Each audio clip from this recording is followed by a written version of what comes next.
تو اللہ تعالیٰ کے محبوب نے اس بچے کو اپنے پاس بلایا، کہا مرحبا بالذی صدقہ ربہ من فوق سبع سماوات، خوش آمدید وہ بچے جس کی 7 آسمانوں سے اوپر رب نے بھی گواہی دی ہے، جس کی رب نے بھی گواہی دی ہے۔ پھر حضور نے اس بچے کے کان کو پکڑا اور فرمایا وفت اذنک یا غلام وصدقک ربک، بچے تیرے کان نے ٹھیک ہی سنا تھا اور تو وہ ہے جس کی گواہی اور جس کی تصدیق میرے رب نے فرمائی۔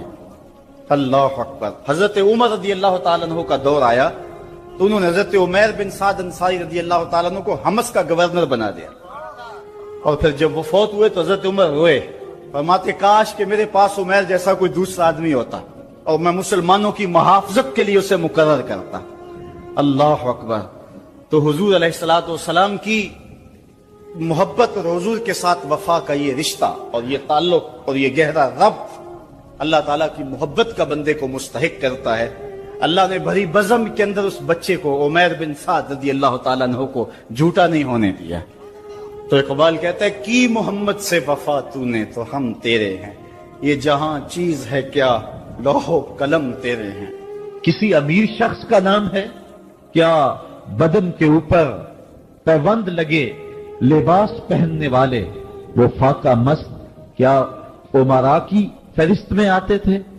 ہمیں تو وہ کہانی بھی اسلام کی غربت کی یاد آتی ہے کہ جب احد کے اندر 70 شہیدوں کے لاشیں پڑے ہوئے ہیں تو حضرت صفیہ حضور کی پھپھی اپنے بھائی حمزہ کے لیے 2 چادریں لے کر کے کفن کی آتی ہے، تو حضور علیہ السلام نے فرمایا کہ جس قبر میں حمزہ کو دفن کیا جائے اسی قبر میں مصعب بن عمیر کو بھی کفن دیا جائے اور دفن کیا جائے، اور کہا میرے چچا کے لیے اس کی جو بہن میری پھپھو جو 2 چادریں لے آئی ہے، کہا 1 چادر ہم مصعب بن عمیر کو دیں گے۔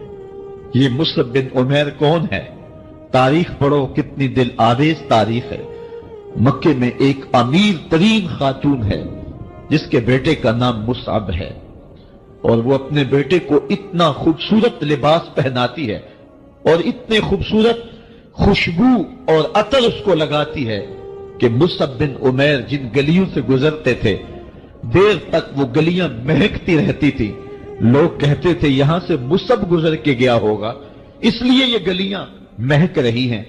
اچھا پھر مصعب پہ نظر پڑتی ہے میرے محمد عربی کی، تو مصعب بن عمیر حضور کی زلفوں کا اسیر ہو جاتا ہے۔ ماں کافرہ ہے، جب پتہ چلتا ہے تو اس کا لباس بھی چھین لیتی ہے، سہولتیں اور آسودگیاں بھی واپس لے لیتی ہے۔ پھر وہ وقت بھی آیا کہ مصعب بن عمیر حبشہ کی جانب ہجرت کر جاتے ہیں۔ مکے کے حالات کچھ تھوڑے سے خوشگوار نظر آئے تو وہ حبشہ سے واپس مکے جب پلٹے تو ان کے بدن پہ جو چادر تھی وہ جگہ جگہ سے پٹی ہوئی تھی۔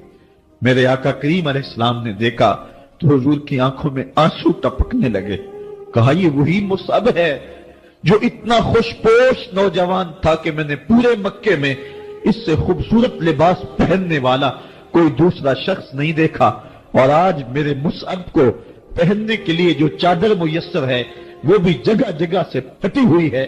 یہ اسلام کی غربت کی کہانی ہے، اور آج احد میں یہی مصعب بن عمیر شہید ہو جاتے ہیں اور ان کے لیے کفن بھی دستیاب نہیں ہے۔ حضور نے کہا جو میرے چچا کے لیے 2 چادریں لائی ہیں ان میں سے 1 کا کفن مصعب کو دے دو نا، اور دوسری چادر سے کفن میرے چچا کو دے دیا جائے۔ اچھا حضرت مصعب کے لیے بڑی چادر رکھ دی گئی۔ کریم علیہ الصلوۃ والسلام نے ارشاد فرمایا حلال بھی واضح ہے حرام بھی واضح ہے، جو چیزیں حلال ہیں وہ بھی معلوم ہیں، طے ہیں، واضح ہیں، اور جو حرام چیزیں ہیں وہ بھی واضح ہیں۔ وَبَيْنَهُمَا أُمُورٌ مُشْتَبِهَاتٌ لا يعلمهن كثير من الناس، اور حرام اور حلال کے درمیان کچھ شبے والی چیزیں ہیں، زیادہ لوگ انہیں نہیں جانتے۔ جس نے اپنے آپ کو شبے والی چیزوں سے بچا لیا اس نے اپنا دین بھی بچا لیا، اپنی عزت بھی بچا لی۔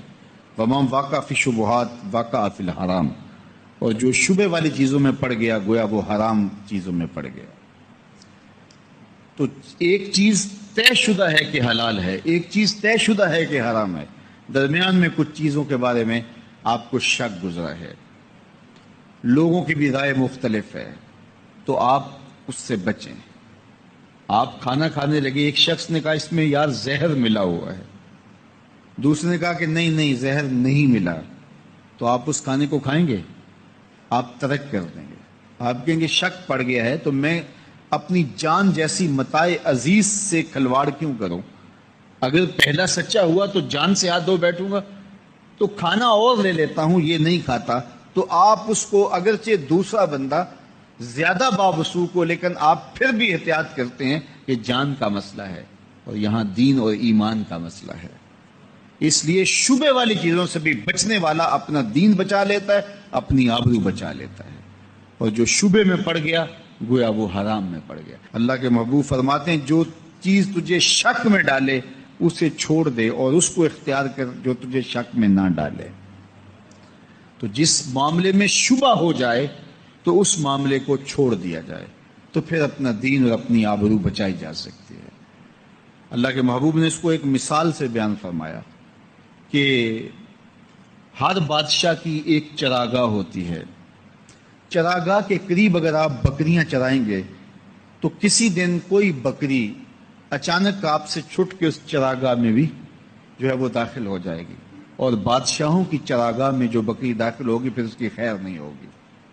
تو فرمایا جس طرح بادشاہوں کی چراگاہیں ہوتی ہیں اس طرح ایک اللہ تعالیٰ کی حرام کردہ جگہیں بھی ہیں، تو اگر تم ان کے قریب گئے تو پھر اس میں پڑ جانے کا اندیشہ ہے۔ اور پھر یہ بات بیان کرنے کے بعد میرے حضور نے فرمایا انسان کے جسم میں گوشت کا ایک ٹکڑا ہے، جب وہ صحیح ہو جائے تو پورا جسم صحیح ہو جاتا ہے، اور جب وہ خراب ہو جائے تو پورا جسم خراب ہو جاتا ہے۔ فرمایا گوشت کے اس ٹکڑے کا نام دل ہے۔ تو اس لیے حلال بھی واضح، حرام بھی واضح۔ حلال اور حرام کے درمیان کچھ شبے والی چیزیں ہیں، بعض اوقات کوئی فتویٰ بھی دے رہا ہوتا ہے تو پھر بھی دل مطمئن نہیں ہو رہا ہوتا۔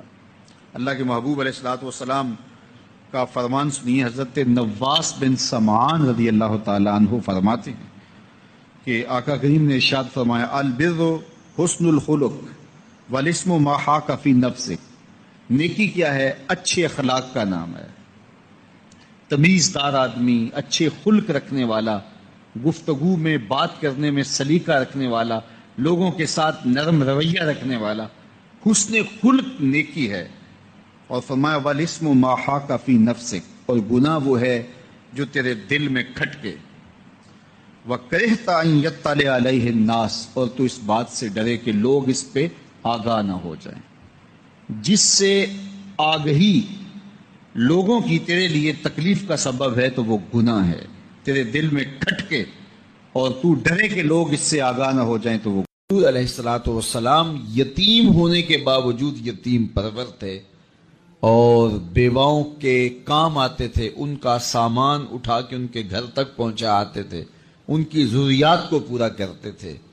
یہ حضور علیہ الصلوۃ والسلام کا انداز زندگی تھا، اور یتیم کی کفالت کرنے والے کو اپنا ساتھی قرار دے دیا، بلکہ یہاں تک ارشاد فرما دیا کہ جب تمہارے بچے اور یتیم اکٹھے کھیل رہے ہوں تو اپنے بیٹے کو آواز دینی ہو تو اس کو بھی بیٹا کہہ کے نہ پکار، تاکہ یتیم کا دل دکھی نہ ہو جائے، آج میرا باپ ہوتا تو مجھے بھی بیٹا کہہ کے پکار۔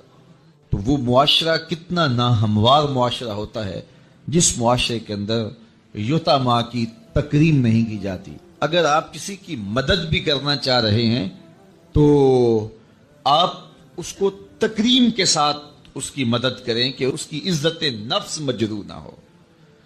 یہ میں پچھلے دن ایک تصویر دیکھ رہا تھا، کوئی 10-15 کلو کا آٹے کا توڑا ہوگا اور 7-8 آدمی اس کو ہاتھ لگائے ہوئے تھے اور ایک خاتون وصول کر رہی تھی، اور کسی اخبار میں وہ تصویر چھپی۔ میں کہتا ہوں کہ اگر اللہ نہ کرے تمہاری بیٹی کو یوں مجبور ہونا پڑ جائے تو کیا تم یہ گوارا کرتے ہو؟ تو جب تم خود گوارا نہیں کرتے تو کسی کی بیٹی کو تشہیر کی مہم کیوں بناتے ہو؟ میرے اور آپ کے آقا و مولا نے ارشاد فرمایا وہ شخص جس نے صدقہ کیا اور دائیں ہاتھ سے کیا، بائیں کو بھی خبر نہیں ہوئی، قیامت کے دن جب کوئی سایہ نہیں ہوگا اس شخص کو اللہ اپنے عرش کا ٹھنڈا سایہ عطا فرمائے۔ تو جہاں کسی کی عزت نفس کا معاملہ ہو تو وہاں اخفاء افضل ہے۔ تو بات یتیم کی، لاچار کی، غریب کی، پریشان حال کی، آشفتہ سر کی مدد کی نہیں ہے بلکہ اس کی تکریم کی ہے۔ تو قرآن نے کہا کلا بل لا تکرمون الیتیم، تمہاری پسماندگی اور ذلت اور بے چینی، رسوائی اور رحمت الہیہ سے محرومی اور عذاب الہی کے مسلط ہونے کا سبب یہ ہے کہ تم نے یتیم کو تکریم نہیں دی ہے، یتیم کو عزت نہیں دی ہے، اس کو وقار سے نہیں رکھا ہے۔ تو یتیم کی کفالت کا درس دیا تو سورہ ماعون کے اندر اللہ تعالیٰ نے فرمایا فَذَلِكَ الَّذِي يَدُعُ الْيَتِيمَ وَلَا يَحُضُّ عَلَىٰ طَعَامِ الْمِسْكِينِ، اور مسکین کو کھانا کھلانے کی تحریص نہیں دلاتا، کسی کو آمادہ نہیں کرتا، کسی کو ابھارتا نہیں ہے۔ اس میں دو چیزیں بیان ہوئی ہیں، ایک تو یہ ہے کہ یتیم کو کھانا کھلانا، مسکین کو کھانا کھلانا، لاچار کو کھانا کھلانا اگر توفیق ہو تو از خود پیش کرے، لیکن اگر یہ توفیق نہیں ہے تو بندہ اس سے بری ذمہ ہو جائے کہ مجھے تو توفیق نہیں ہے، میں کیوں کروں، میں تو استطاعت نہیں رکھتا اور میں منہ پھیر کے چلا جاؤں۔ نہیں، یہ لفظ بتا رہا ہے کہ اگر تم خود استطاعت نہیں رکھتے، اس کی تڑپ اور اس کا درد محسوس کرو اور کسی ایسے شخص تک اس کی آواز پہنچاؤ جو یہ کام کر سکتا ہے۔ اللہ تعالیٰ نے مذمت کی ہے کہ اگرچہ استطاعت نہیں بھی رکھتا لیکن آنکھیں بند کر کے گزرا کیوں ہے؟ وہ کسی مالدار کے پاس جاتا اور اس کو کہتا میری گلی میں ایک مسکین سسک رہا ہے، ایک بیوہ کی بچیاں جوان ہیں اور ہاتھ پیلے کرنے کے لیے اس کے پاس کچھ میسر نہیں ہے، ایک مقروض قرض تلے دبا ہوا ہے، ہسپتال کے اندر ایک شخص تڑپ رہا ہے، دوائی کے پیسے نہیں ہے، تو وہ خود